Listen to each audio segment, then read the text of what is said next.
Welcome to PENSARE Basketball. The Toronto Raptors are once again eyeing a major star.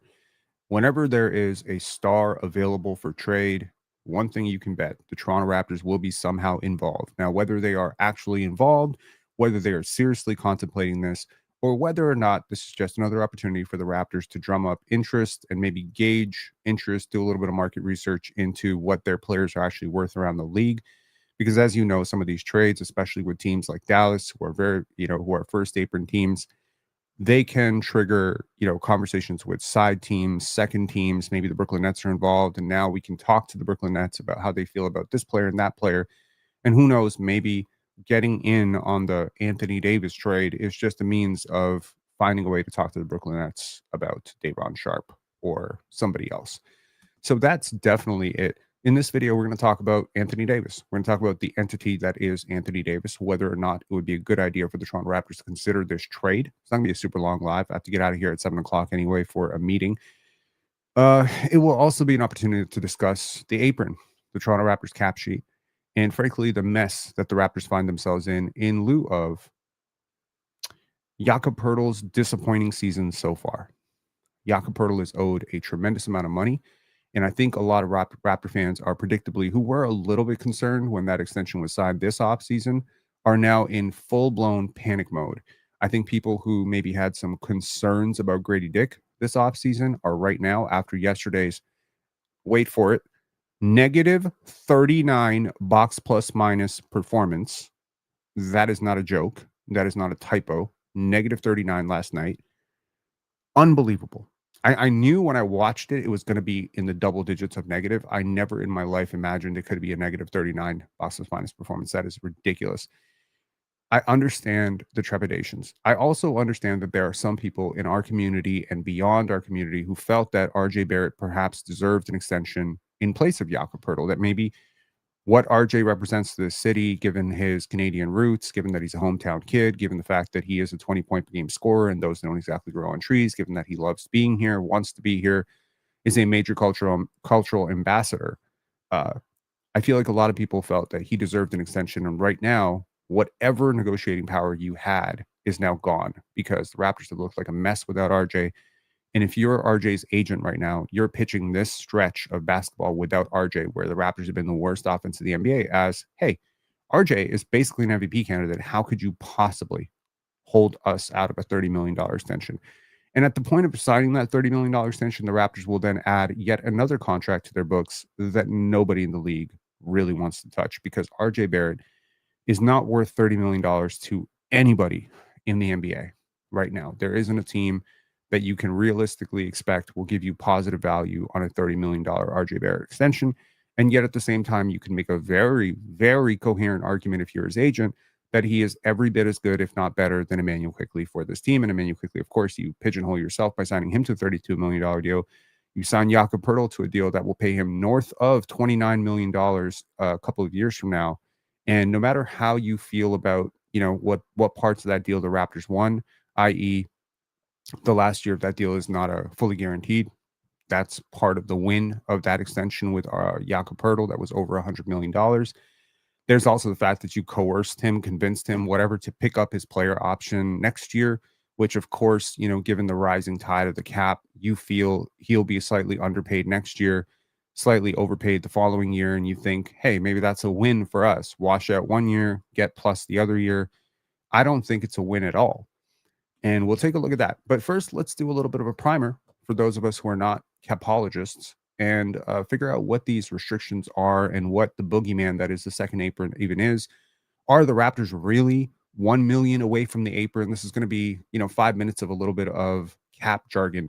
But this is from Hoopermers, and it says the formula determined the level of the first apron. Now, it's worth noting the first apron, second apron, and tax line are always proportionate to the actual salary cap, and the salary cap goes up and is expected to go up around 8 to 10%, 12% sometimes every year. So these numbers will rise. So numbers that you're judging today, you cannot judge $28 million contract from today's perspective. A lot of the Raptors cap theory comes down to eating early parts of the contract in order to extract value later in the contract. For instance, when you signed OG to that initial deal, I think most of us thought it was a really, really good deal. But when you signed Gary Trent to that initial deal, $18 million a year, $17 million a year felt very rich for Gary Trent Jr. But the Raptors felt, hey, with the rising cap, if Gary continues to improve, this will be a good deal. Gary did not improve. It ended up being an albatross you were likely trying to move. Fred VanVleet was a similar, example. Fred VanVleet had a very, very heavy, price tag up front. It was a little bit shocking to some people. How are you signing an undersized backup guard who's at best a six man? And then Fred VanVleet becomes an all-star, and he actually exceeds the value of the contract. Sometimes you're good, sometimes you're lucky. But in reality, the Raptors are almost always guilty of overpaying for their players, almost always. So when it does work out, it's quite great and a miracle. But most of the time, it doesn't work out, i.e., see Ken Birch, see, Gary Trent Jr., see Chris Boucher. Okay, so here are what restrictions does the team face if it is above the first apron but below the second apron. So this is where the Dallas Mavericks will be. And if the Raptors were to take on Anthony Davis, this is where they may be. So when implementing a new CBA in 2023, the NBA gradually phased in restrictions facing teams operating above the tax aprons over the course of 2 seasons. That gave those teams an opportunity to adjust their rosters to account for the new apron-related rules. As of 2023-2024, all new restrictions are in effect. So here are some moves that a team whose salary is above the first apron but below the second apron is prohibited from making in the 25 season and beyond. Acquiring a player via sign and trade. So you can't do sign and trades. Using any portion of the biannual exception for any transaction. Using any portion of the non-tax player mid-level exception to acquire a player via trade or waiver claim. Using more than the tax player portion of a mid-level exception to sign a player. Signing a player who was waived during the current season if this pre-waiving salary for that season exceeded the amount of the non-taxpayer mid-level exception. So a player like Spencer Dinwiddie, who the Raptors waived a few years ago, he had a $16 million contract.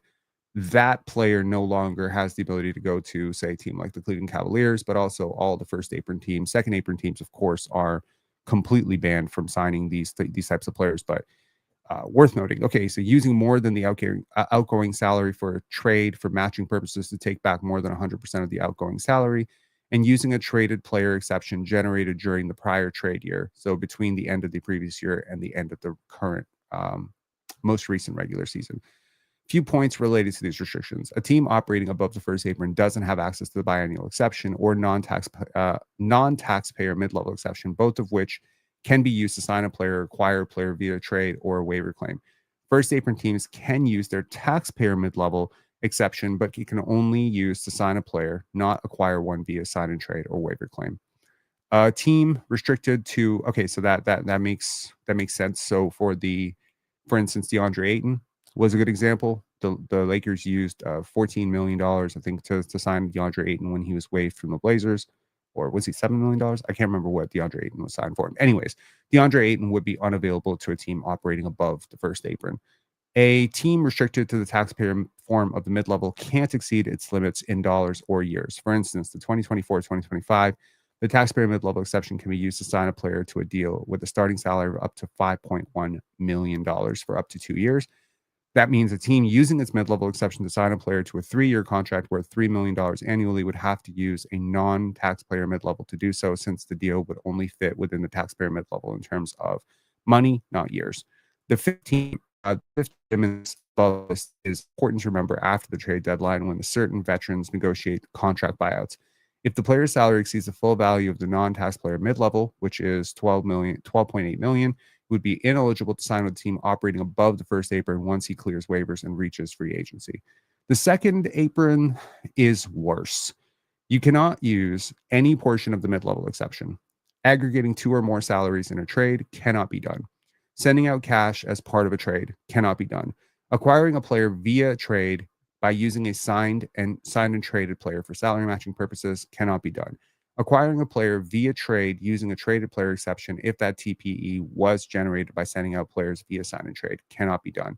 It's also worth noting that there are restrictions for repeaters who are consistently in the second apron, which includes draft picks being locked, which includes draft picks being moved to the end of the first round.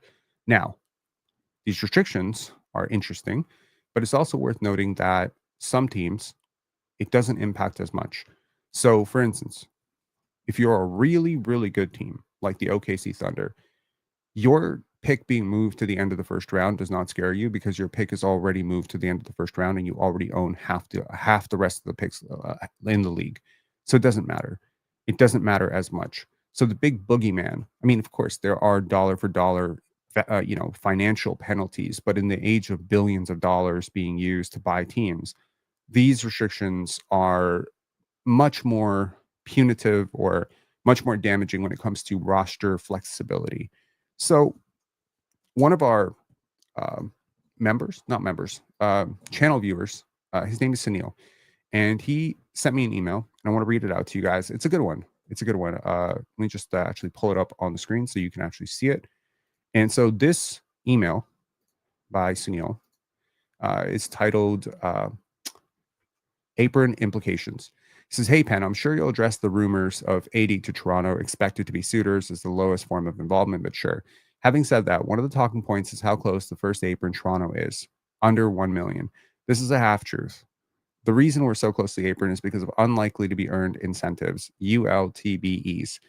For example, IQ is $32.5 million, but also has a $2.5 million ultra unlikely to be earned incentives.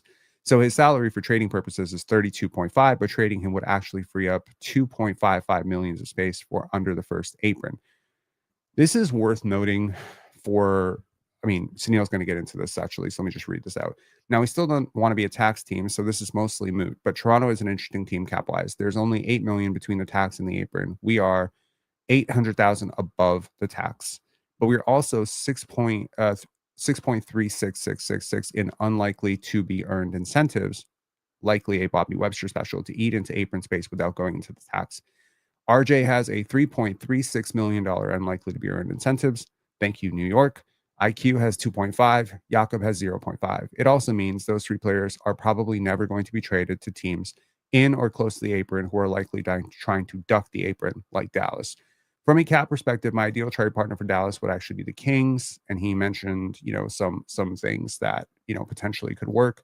This is a trade that he suggested that the Dallas Mavericks could do. I don't agree with it, but I understand what he's saying.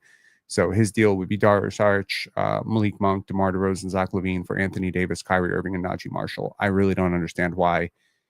I don't understand why the Mavericks would ever do this personally, but I certainly understand it from the Sacramento Kings perspective. I mean, you would get a lot better. So the question, this is not a Sacramento Kings podcast, this is a Toronto Raptors podcast. So the question we're trying to ask today is, should the Raptors get involved with Anthony Davis? So I think it's worth talking about Anthony Davis. I would like to give Anthony Davis a nickname for the purposes of this live. I would like to call him half man, half a season. Let me outline some quick facts for you. From the pandemic till today, Anthony Davis has played 269 games. 269 games in 6 years. If you do some fast math, that is 44 games a year. In an 82-game season, that means Anthony Davis plays around 52 to 53% of a season. That is a really, really tough pill to swallow, given the fact that he is getting older and it's getting worse. Okay. His healthiest season was 2023, 2024. Then last year it was 51 games, and we are going the wrong way right now. He is also going to be in goggles, right? He's going to be in goggles for the rest of his career. He has not looked right. So that's the games played perspective. What about the advanced stats perspective? Now, I am very notoriously against trading for older players when you're not in a championship cycle. Trading for Anthony Davis, if you are a title contender like New York, Detroit. I mean, Detroit's not really a title contender, but they're a lot closer than we are right now. I really don't mind that deal for Detroit, even though I think it would be a mistake for them. And I would much prefer, if I was a Detroit fan, that you go for Lauri Markkanen. I think it's worth noting that Anthony Davis's value over replacement is a very, very concerning stat. So I want to take you through what he's done post the years of consistent all-star play, which is 28 and 28 and after. His value replacement over that term is 14.6. Okay. That means over the same span that Scotty Barnes and Anthony Davis have been in the league, their value replacement is actually very, very, very close, which should never be the case because Scotty is not in his peak. Scotty is nowhere near his peak. Scotty at his peak will produce far greater value than Anthony Davis has over this period of time. So we just outlined 1, 2, 3, 4, 5 years. 5 years. Let's use 6 years. Let's go right back to 6 years, and we have a value replacement of 16.6. I want to show you just how bad this is. So 6 years, right? 6 years, 16.6. That is a 2 point. Okay. So 6 years, 16.6. Remember those two numbers because I want to show you what he did prior to the age of 26. So 6 years, 16.6 value replacement. This is 1 year, 2 year, 3 year, 4 year, 5 year, 6 year, 7 year, 8 years, 38.1. 38.1. And mind you, Anthony Davis has never not been injury prone. So that 35 value replacement number was actually probably shortchanged given the fact that he missed so many games over that span. It's bad, man. It's really bad. You don't make a trade for Anthony Davis right now because he's cheap. You understand why he's cheap, and you stop thinking about the fact that he was traded for Luka Doncic, which should have never happened. Luka and Anthony Davis should never have been a trade. If that was ever a trade, honestly, Anthony Davis should have been traded by the Lakers for Giannis with like 5, 6 first round picks, which the Lakers don't have, going the other way. And even still, it would have been a really bad deal. It's such a difference to trade for Anthony Davis at 32. And mind you, he will turn 33 this year. Now, in terms of, now I talked about something in our members live, which is the expected value of NBA results on the court and off the court.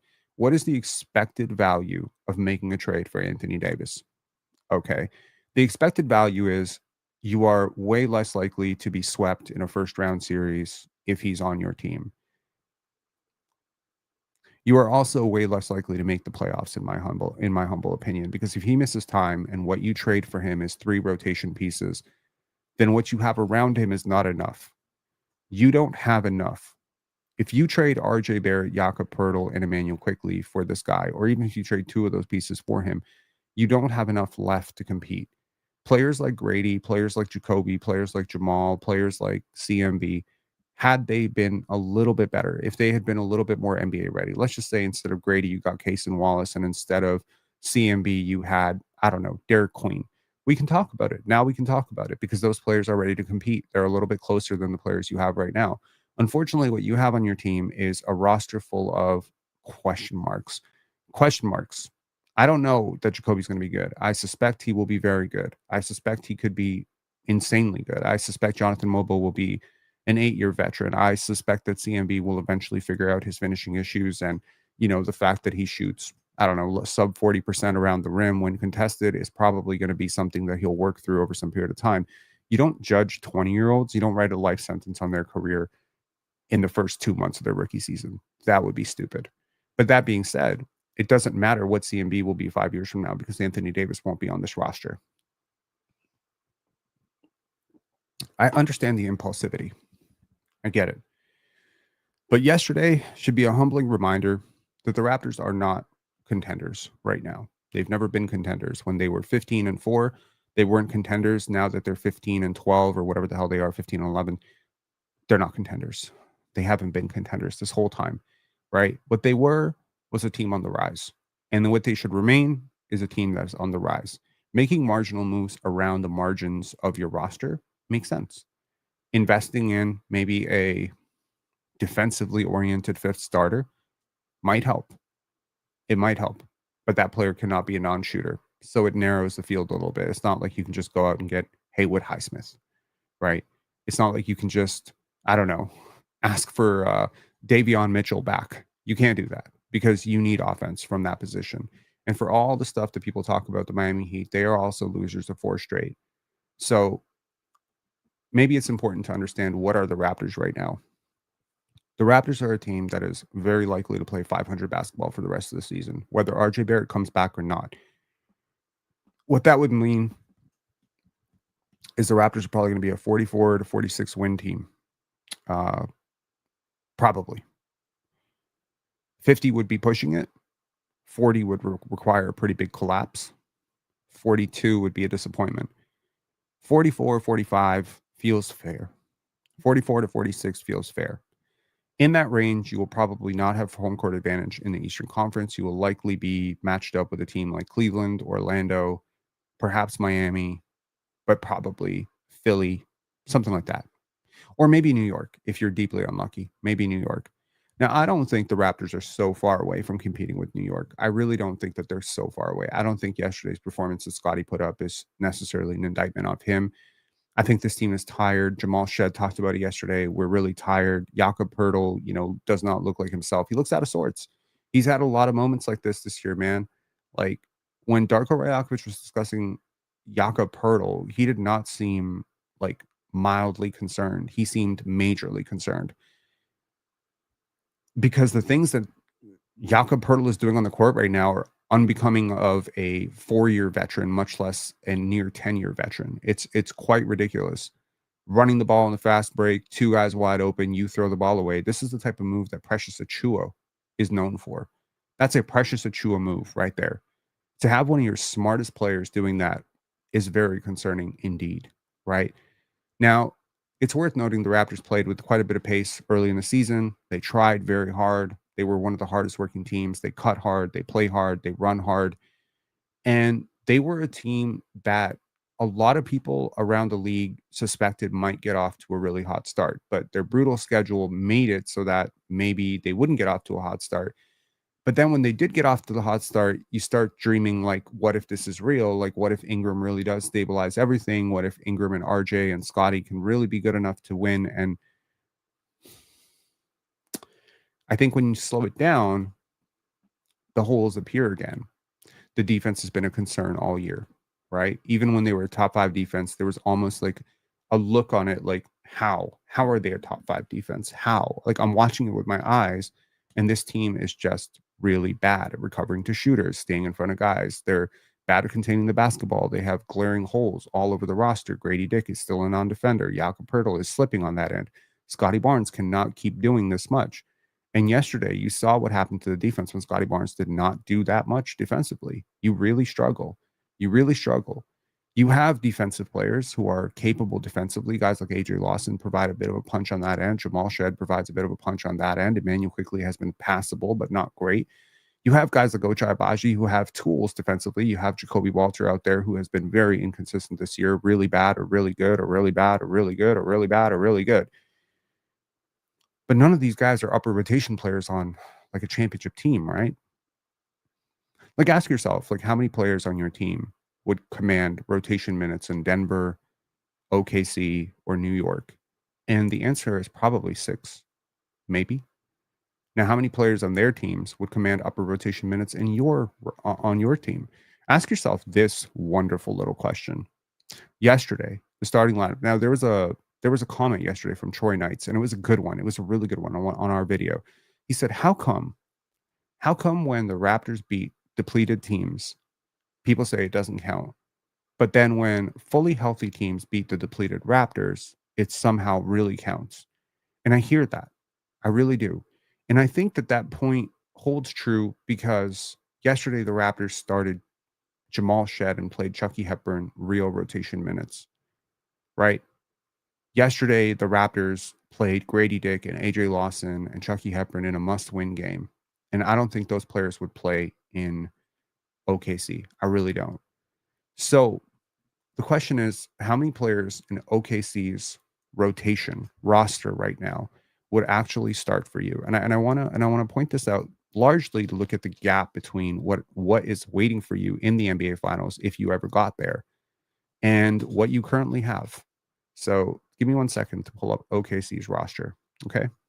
And we're going to just do a quick little check on how many players in OKC would start or what their role would be on this team, okay? So let's just sort by value of a replacement, and let's just see where these players are. So Shai Gilgeous-Alexander would be the face of this franchise. Isaiah Hartenstein would be the starting center. Chet Holmgren would be the starting center or starting power forward. Cason Wallace would definitely be the starting shooting guard. AJ Mitchell would be a starting shooting guard. Isaiah Joe would be a sixth man. Alex Caruso would be a starting shooting guard or starting small forward. Aaron Wiggins would be a starting small forward. Jalen Williams would have likely started at the 4 yesterday. J-Dub would be probably your second best player or your first best player. I have no idea. Brandon Carlson, at this point, it's just bittersweet at this point, right? To watch him doing so well. I think he would probably be your backup big at this point. Like the way that he's playing right now is truly impressive. He has played 16 games for this team, so it's not just some bullshit. Kenrich Williams would jump quite a few players on your team, if I'm being honest. Lou Dort would be probably a starter. He has not been great this year, but he would be a starter. Ousmane Dieng would probably be a minor rotation guy for you as a backup big. That's 14 guys. That's 14 guys, and that's not counting Thomas Sorber and Nikola Topic, who would both be probably jumping. They would be in your upper rotation as well. Did you just do a count? That's 16 players in Oklahoma City who would play upper rotation minutes. And when I define upper rotation, I mean Jamal Shedd's role, Sandro Mamukelashvili's role, Grady Dick's role, or above. Okay. Now ask yourself, given this roster, how many players on your team would actually play minutes in OKC? Jacoby Walter would be a fringe bench guy like Chris Youngblood. Okay. So would Jamal Shedd, so would Chucky Hepburn, so would Ochai Agbaji. They would all be in this realm of DNPCD every single night or garbage time minutes. The only reason that guys like Brandon Carlson, Ousmane Dieng have gotten into so many games is likely because these teams, this team OKC just blows everybody out, and Shea is sitting fourth quarters, and they're clearing their bench sometimes in the third quarter. Tonight, the Oklahoma City Thunder will go up against the Phoenix Suns. I wouldn't be surprised if it's a pretty close game, if I'm being honest, but I could also see like a 30-point blowout and OKC makes a statement win. So in that case, Brandon Carlson's going to get into the game in like the third quarter. Okay. So the question then arises, how many players in the Toronto Raptors roster would play actual minutes in OKC, and what would their role be? Now, it's worth noting, I don't necessarily even think the Raptors players fit into OKC's scheme. The only player who really, really fits what they do is Scotty Barnes and maybe CMB. But let's do a little value of a replacement checklist. Scotty Barnes, he would be a starter. Emmanuel Quickley, he would probably be Isaiah Joe in their rotation. Sandro Mamukelashvili would be a fourth string big. RJ Barrett would be, I don't know, a spark plug off the bench. So Isaiah Joe level, right? Jakob Poeltl would be a third string center. Jamal Shedd would be Chris Youngblood. Brandon Ingram would be, I'm inclined to say BI would be like, he'd probably start when J-Dub is out, but when J-Dub's healthy, he's a six man. Jamison Battle, Chris Youngblood. Jonathan Mobo, Chris Youngblood. CMB, Ousmane Dieng, Chris Youngblood. Jacoby Walter, Chris Youngblood. So really, we're talking about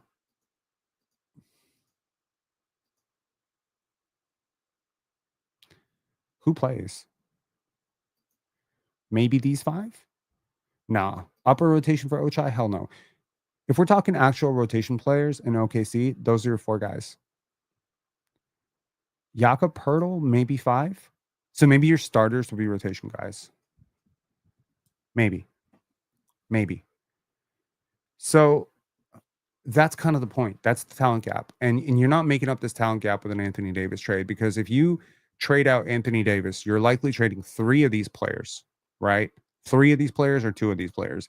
So if you were to trade RJ and Jakob, or if you were to trade Jakob and Emmanuel Quickley, cool. Now you have four players who can win a minute in a series against OKC. What is the point? If you're not winning championships, what is the point of trading for Anthony Davis? Highlighting the gap between these two rosters is very important. Now, you can go down and do this for Denver, and you'll get more than four names. Maybe you'll get seven names, but you will never find another contender or a really good team where nine of your guys or eight of your guys could play on that team. Now, if you do this for Orlando, if you do this for Detroit, if we were to do this for Detroit, how many Detroit Pistons would play? And again, how many Detroit Pistons would play in OKC? This is going to be humbling, but let's check it out.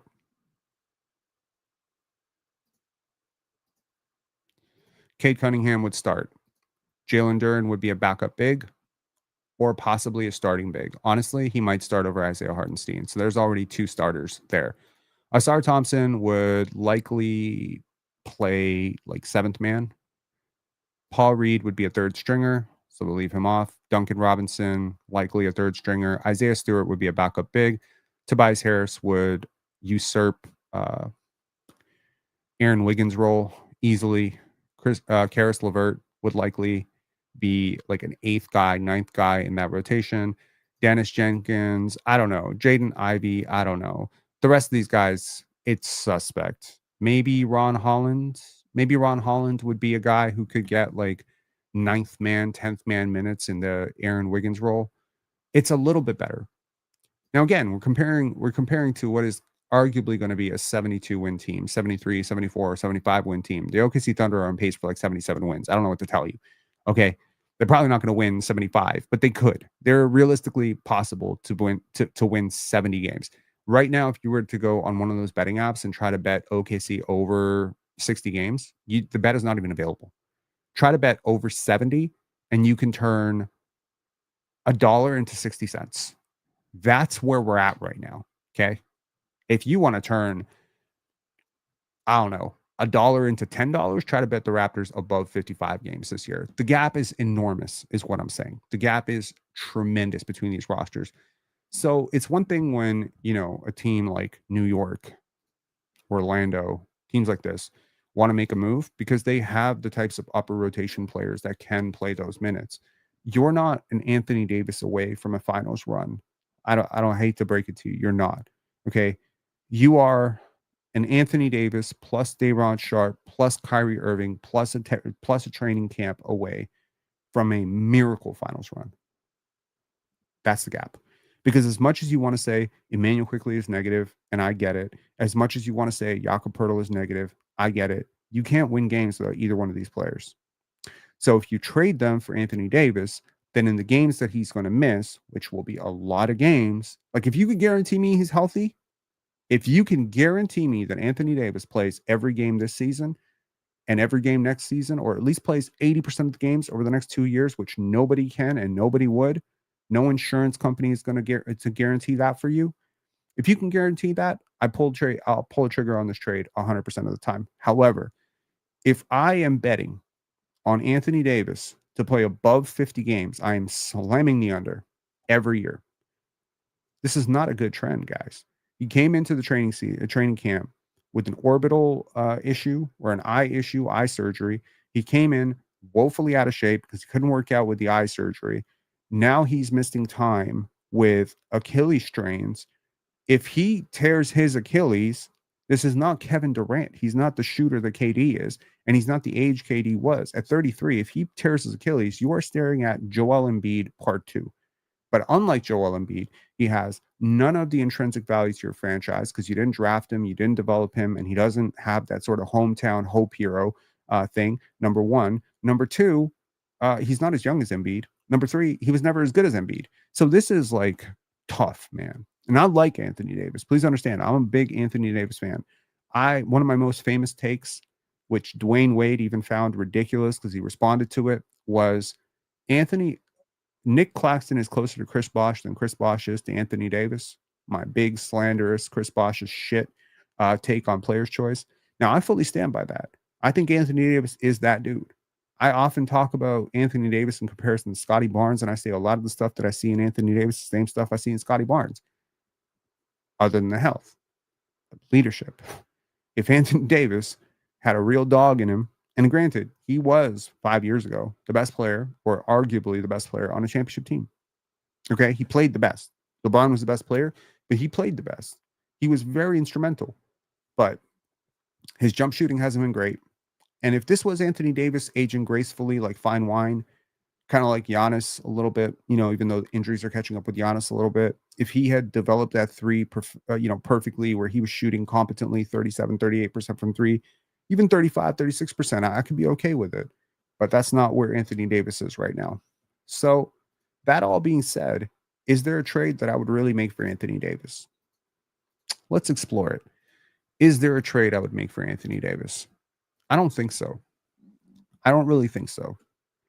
But if there is, let's see if we can find one. And it's not, again, I would love to make a homer trade here, but honestly, like it's just you need two teams to agree to this. The Dallas Mavericks need to sell this to their fan base as well, right? So at 54 million, he is the fifth highest paid player in the league. So congratulations, you just inherited a terrifying salary. The deal that probably works for them, at least, right? Now, a lot of people are saying, okay, first of all, news that is out today. Derek Lively is out for the season. Foot injury. Now, foot injuries, 7'2" guy, foot injury. AG, come outside. We need to talk for a second. Derek Lively, this is a bad sign. Missing an entire year. Derek Lively, Walker Kessler, two guys that, by the way, I've often maligned the Raptors for not identifying in the draft, not finding a way to draft them because they traded away picks or moved out of that draft range to get those guys. Those guys are out for the season. So that is tough. Okay, that also limits your trade partners because ideally, if you were to make a trade, you would like to make a trade for a rim running, rim protecting big. Those two bigs are not in the deal anymore. So you're not making a deal for Derek Lively here and adding a stack of first round picks. I don't think they're making a 1-for-1 deal either. So in this situation, what is a deal that makes sense? From a Dallas perspective, what is a deal that makes sense? Now, obviously, they want youth back. They want picks back. They want a lot of things back. They want to get off of salary too. Klay Thompson is not positive value for them right now. So they're probably going to want to include Klay in any Anthony Davis trade. Now, that is a total of $70.7 million. That is not easy salary to match. You're trading Emmanuel quickly. Trade RJ Barrett. And after January 15th, I believe you can trade Jakob Poeltl. But this deal doesn't work. This deal doesn't work without you taking back PJ Washington. Now there's a $5 million cushion, at which point you could add Grady Dick. Now it works. So this deal, in theory, works. It makes the Raptors bigger. It leaves you without it leaves you with an albatross, couple of aging vets on your roster. It leaves you with a long-term deal with PJ Washington on your roster. PJ is a useful player. He is a player who can, in a pinch, play four. He is a player who probably synergizes pretty well with Scotty Barnes. Does this make you better? Does this make you worse? Does having like the marketability and the big name of one of the Splash Brothers coming here, is that a good thing? Now, don't even forget, you got to add picks to this. You're probably adding two, okay? You're probably adding 2026 top 5 protected, and you're probably adding 2028 lottery protected to this deal to make this work.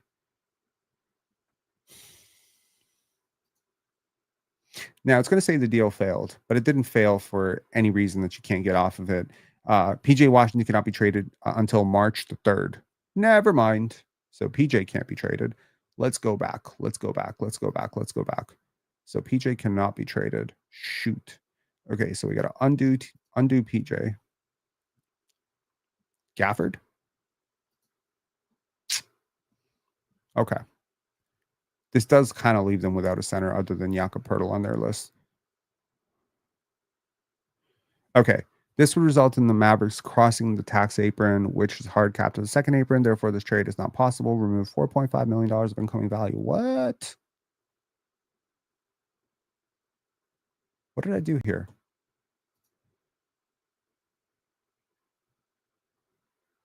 Oh, right. How? So I got to remove Grady from this deal and add yet another pick? Does this work? Yeah, there we go. Yeah, this works.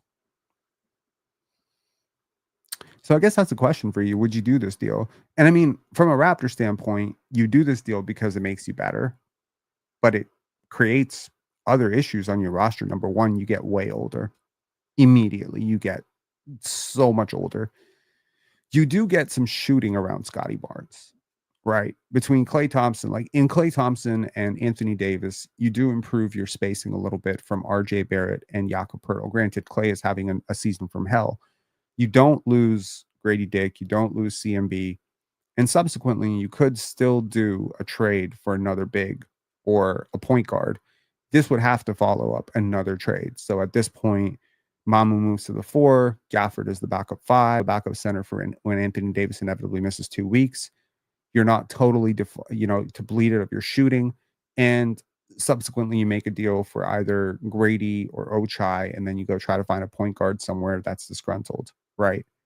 So, I mean, yeah, I could see the logic of this deal. If you rehab Anthony Davis's value, then maybe you can explore trading him this offseason. Maybe you can explore trading him at the next year's deadline for some team that looks at Anthony Davis as the solution again. Uh-oh. My alarm is going off, and that means this live, unfortunately, must come to an end. So the alarm is going off because I got a meeting in 5 minutes. So anyways, long story short, I wouldn't do the deal. I wouldn't do the deal because I don't think the Raptors are in the right place to make a deal for Anthony Davis. I don't think that he is the right player. I don't think he's the right fit. I don't think he's the right culture builder. I don't think a 32-year-old is the answer. What I do think is the answer is Day'Ron Sharpe. I think Day'Ron Sharpe would be a phenomenal add to this team. What I do think might be worth a gamble and might be worth a bet is someone like Jaden Ivey in Detroit. What I think is worth a bet is someone like, if I'm racking my brain here, Nikola Jovic, right? These types of moves imply synergistic fit with Toronto's overall roster building philosophy, which is to take small, calculated gambles. It also provides limited upside, but at least substantial upside in terms of finding players who actually fit what you're trying to do. You lack paint touches and lack dynamic creators. Jaden Ivey, Rob Dillingham, these are potential okay, yes, they suck right now. Okay, they are not playing well. But when you buy on players who are playing well, there is like a premium you pay for that. When a player is on a hot streak, their value goes up. Subsequently, when they're on a down streak, their value goes down. Think about where Grady Dick's value might have been to start last season. When he was balling, and I was making clips for comparing him to Dražen Petrovic. Oh, I'm so sorry, Dražen Petrovic. Rest in peace, man. Oh, one of my most regrettable comps, I have to tell you. Rob, do a video on how Grady is terrible, please. Come on, man. I am not going to do that. That is low-hanging fruit at this point. Look, I just want to say, as a olive branch to Raptor fans crashing out right now, this roster is going to be fine. Okay, it's expensive. Yeah. It's very poorly planned. Yes. It's not optimal. No. And when and if the Raptors ever complete the finish line to an NBA championship, this roster is going to be half changed. This is not the roster that's going to get you there. I know that. You know that. Hopefully, we can both accept that. However, it is worth noting that this roster has made meaningful progress towards their ultimate goal, which is what Darko always talks about. Our ultimate goal is winning championships in Toronto. It's not going to happen overnight. You have good players. You have good young players who are brimming with potential. You have guys like, Jonathan Mobo, Jacoby Walter, Jamal Shed. You've taken a lot of really, really small gambles. And who knows which one of these is going to pan out? You don't know, nor do I. A lot of people this offseason, when the Raptors drafted CMB, they're like, okay, trade Scotty. When Scotty came out in the preseason, they're like, trade Scotty. CMB got it. Okay, cool. You don't know for sure that CMB is going to be better than Jonathan Mobo. And frankly, neither do I. We have a calculated gamble that he's probably going to be better than Jonathan Mobo, but you don't know for sure. And that's my point. You've taken a whole bunch of gambles on a whole bunch of young players. You put them in an ideal system to develop. You're putting in hours and hours and hours every single week to develop them all. And maybe 2, 3, 4 hit. I will say this. It's always been like this. It's always been like this. People assume that, between 2013 and 2019, the Raptors hit every single fucking prospect. No, they didn't. DeLon Wright was not perfect. That's why he got traded. He was okay, but he wasn't traded. Corey Joseph was kind of okay. Terrence Ross kind of sucked for a really long time. And then he got traded for Serge Ibaka. And then suddenly people forgot Terrence Ross existed, right? Jonas Valanciunas probably was okay, but I mean, like, if you could go back and do that draft again, you probably don't pick Jonas Valanciunas, if I'm being honest. But I mean, maybe you still do. I don't know. The Raptors didn't hit on everything, man. They didn't hit on everything. People want to pretend they did. Bruno Caboclo does exist, right? So there was a lot of picks. Lucas Nogueira, remember that? Lucas Nogueira? That wasn't anything either, right? So there was a lot of mistakes in the middle, right? There were a lot of missed attempts. But that's what you do. You take good, you invest in scouting dollars, you put together a roster of people that you believe in, and then you let the chips fall where they may. And you might assume because Jacoby was the 19th pick and Grady was the 13th pick that Jacoby is supposed to fail and Grady's supposed to succeed. But I'll tell you right now that if my life is on the line, I'll bet every chip I have on Jacoby being the better player. And I'll probably, and maybe I'm wrong. Maybe I'm wrong. But that's how I feel. And it's the same thing with Chucky Hepburn versus Emmanuel Quickley versus Jamal Shed. You don't need all of them to work out. You don't need all of them to be perfect. Yeah, you wish it's Jamal. You wish that it's Emmanuel Quickley because you paid him $32 million. But if Jamal Shed turns into like TJ McConnell, you've got to win. You've got to win on your roster. And that's what you want to do. You take 15 gambles every single year. You hope 7 work out.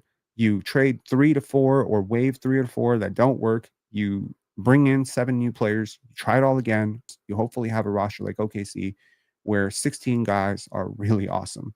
Anyways, I'll talk to y'all later. Say no to Anthony Davis. If the Raptors trade for Anthony Davis, you're going to see the biggest crash out in PENSARE basketball history. Talk to y'all later. Peace. And please like the video on your way out.